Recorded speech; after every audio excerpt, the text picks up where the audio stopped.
الشيطان الرجيم پناہ مانگتا ہوں میں اللہ کی شیطان مردود سے۔ بسم اللہ الرحمن الرحیم شروع اللہ کا نام لے کر جو بڑا مہربان نہایت رحم والا ہے۔ وَإِذَا طَلَّقْتُمُ النِّسَاءَ، اور جب تم نے عورتوں کو طلاق دے دی ہو، فَبَلَغْنَ أَجَلَهُنَّ، اور وہ اپنی عدت کے قریب پہنچ جائیں، فَأَمْسِكُوهُنَّ بِمَعْرُوفٍ أَوْ سَرِّحُوهُنَّ بِمَعْرُوفٍ، تو یا تو ان کو بھلائی کے ساتھ اپنی زوجیت میں روک کر رکھو، او سرحوہن بمعروف، یا انہیں بھلائی کے ساتھ چھوڑ دو، ولا تمسکوہن ضرارا لتعتدوا، اور انہیں ستانے کی خاطر اس لیے روک کر نہ رکھو کہ ان پر ظلم کر سکو، ومن یفعل ذلک فقد ظلم نفسہ، اور جو شخص ایسا کرے گا وہ خود اپنی جان پر ظلم کرے گا، ولا تتخذوا آیات اللہ ہزوا، اور اللہ کی آیتوں کو مزاح مت بناؤ، واذکروا نعمت اللہ علیکم وما انزل علیکم، واذکروا، اور یاد کرو اللہ تعالیٰ کے ان نعمتوں کو جو تمہارے اوپر انعام ہوئیں، وما انزل علیکم من الکتاب والحکمت یعظکم بہ، اور تم پر جو کتاب اور حکمت کی باتیں تمہیں نصیحت کرنے کے لیے نازل ہوئیں انہیں یاد رکھو، واتقوا اللہ، اور اللہ سے ڈرتے رہو، واعلموا، جان رکھو، ان اللہ بکل شیء علیم، اللہ ہر چیز کو خوب جانتا ہے۔ وَإِذَا طَلَّقْتُمُ النِّسَاءَ فَبَلَغْنَ أَجَلَهُنَّ فَلَا تَعْضُلُوهُنَّ أَن يَنكِحْنَ أَزْوَاجَهُنَّ إِذَا تَرَاضَوْا بَيْنَهُم بِالْمَعْرُوفِ وَإِذَا طَلَّقْتُمُ النِّسَاءَ،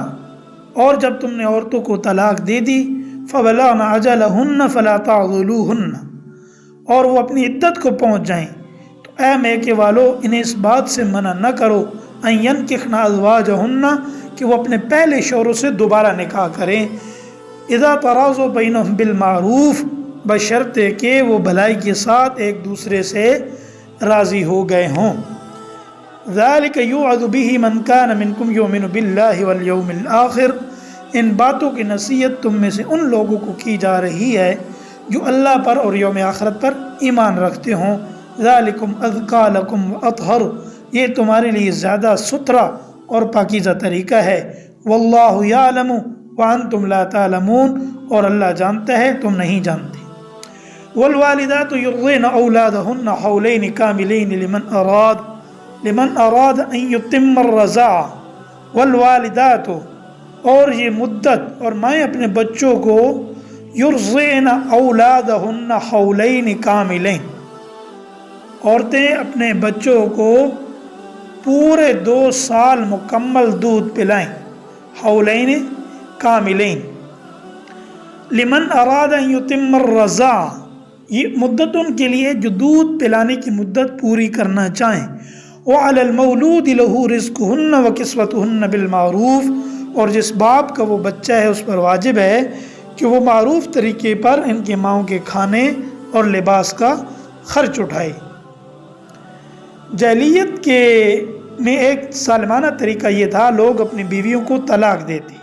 جب عدت گزرنے کے قریب ہوتی تو رجوع کر لیتے تاکہ وہ دوسرا نکاح نہ کر سکیں،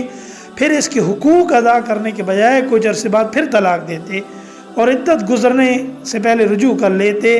اس طرح وہ غریب بیچ میں لٹکتی رہتی،